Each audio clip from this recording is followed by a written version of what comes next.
Hoje o ministro-chefe da Casa Civil, né, Zé Américo Rui Costa, foi perguntado sobre essa questão e ele também fez um apontamento muito na linha que você disse. É comunicação, né? Ele está muito esperançoso com o Sidônio Palmeira, inclusive que é o colega publicitário e também baiano, né? E então há uma grande expectativa em relação ao nome do Sidônio. Ele fala também a questão do preço dos alimentos, né? Da carestia, que isso também chama a atenção. Em relação aos alimentos, ele está otimista, né, João Vitor, dizendo que por questões sazonais, etc., os preços vão cair em 2025, e no caso da comunicação, acha que está em boas mãos lá na do Sidônio.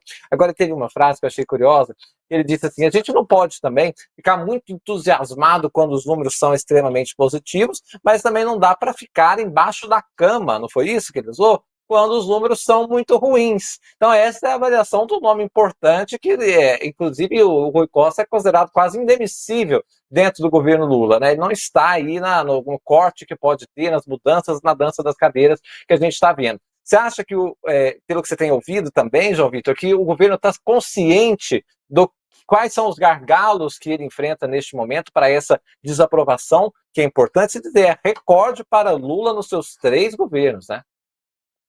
Tudo bem, Afonso? Boa noite para você, para todos os colegas aqui na mesa, para quem está nos acompanhando aqui no canal My News.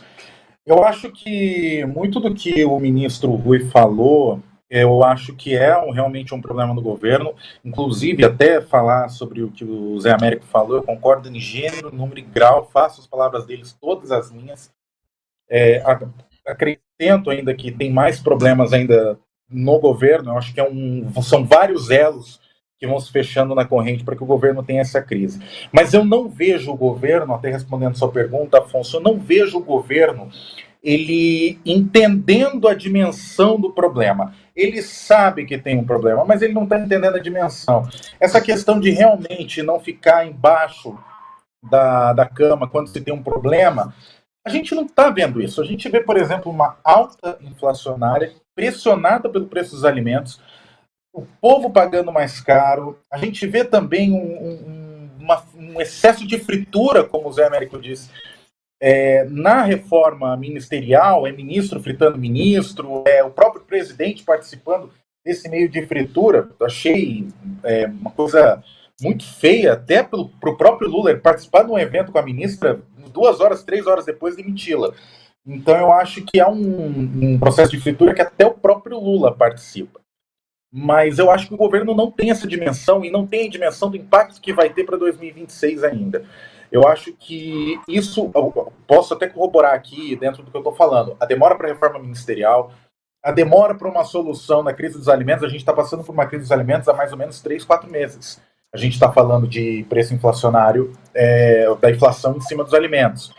A gente está vendo outras crises internas, como, por exemplo, a crise de relacionamento com o Congresso Nacional, e só agora que o Lula vai trocar o ministro Alexandre Padilha, mantendo ele na esplanada, colocando ele no Ministério da Saúde, um cargo que ele é super competente para assumir, mostrou isso no governo Dilma, só que demorou muito. E nisso o governo está tentando colocar um xadrez, está tentando se posicionar num xadrez que o jogo está muito complicado para o governo reverter.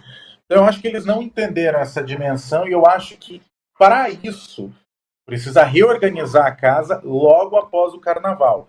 Porque senão o prazo já está começando a passar, eu acho que já passou, mas o governo ainda tem um prazo muito curto para recuperar. E esse prazo curto é antes do fim do ano para apresentar resultados na ponta para o eleitor e para a população no modo geral. Muito bem, eu deixei o Alec estrategicamente para o final da rodada, já que ele é o homem dos números, realmente vai ajudar a gente, inclusive com outras pesquisas que ele nos dizia que foram publicadas, para a gente entender um pouco esse cenário, né, Alec? Eu queria então te ouvir, que você nos ajudasse a traçar até um panorama um pouco mais amplo do que essa fotografia que a gente está vendo. Olha a gata do João Vitor, ele nos avisou que ela poderia aparecer a qualquer momento, ela só traz um charme para o programa também, viu? Descobri que o nome dela é Joana. O pessoal aqui do chat com certeza vai adorar, porque o pessoal adora os animais. Já aparece o gato da Tânia, de vários dos nossos convidados, agora a Joana também está aí aparecida nas câmeras. Eu acho que ela gosta de câmera, viu, João Vitor? Gosta de aparecer. Eu vou te perguntar então, Alec, sobre essa questão mais assim estrutural. Num terceiro ano de governo, era para essa rejeição estar assim mesmo, essa desaprovação? Aconteceu isso com os outros governos Lula, com o Bolsonaro? Está tudo dentro da média ou está muito fora mesmo? Queria te ouvir. Boa noite a todos, uma satisfação enorme estar aqui, estar com o Zé Américo, com o Vitor, contigo, Afonso, é muito bom. Eu vou apimentar um pouco e explicar um pouco sobre os números. Américo fala sobre a comunicação, o João Vitor fala sobre a gestão, mudanças, tal, essas coisas. Eu vou trazer uma percepção, não percepção minha, mas sim das redes. Hoje a gente tem 90% dos brasileiros conectados à internet. O celular hoje é a primeira tela dos brasileiros há mais de 10 anos. As redes sociais são presentes na vida dos brasileiros e do mundo, né?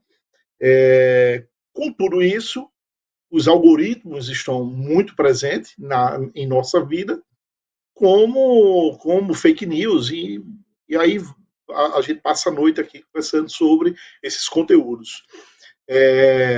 A gente vem fazendo estudos desde 2016 sobre o comportamento do brasileiro nas redes sociais. Cresceu muito depois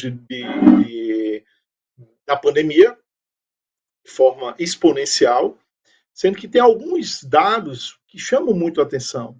Tipo, Lula, quando estava na eleição, ele cresceu bastante.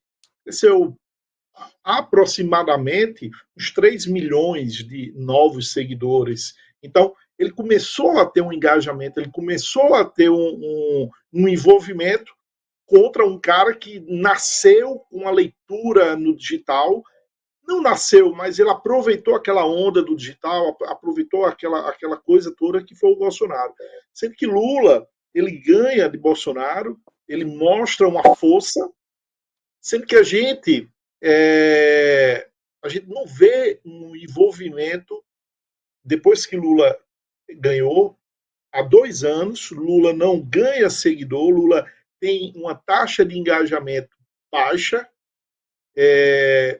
e não tem um envolvimento. Sendo que a gente começa a analisar o perfil dos seguidores do Lula. São jovens também, tem jovens, sendo que o que é que a gente nota dos 13 milhões de seguidores, 13 milhões e 300 mil seguidores? Muitos não se manifestam a favor do Lula. Então, a taxa de engajamento de Lula fica baixa e não tem o envolvimento.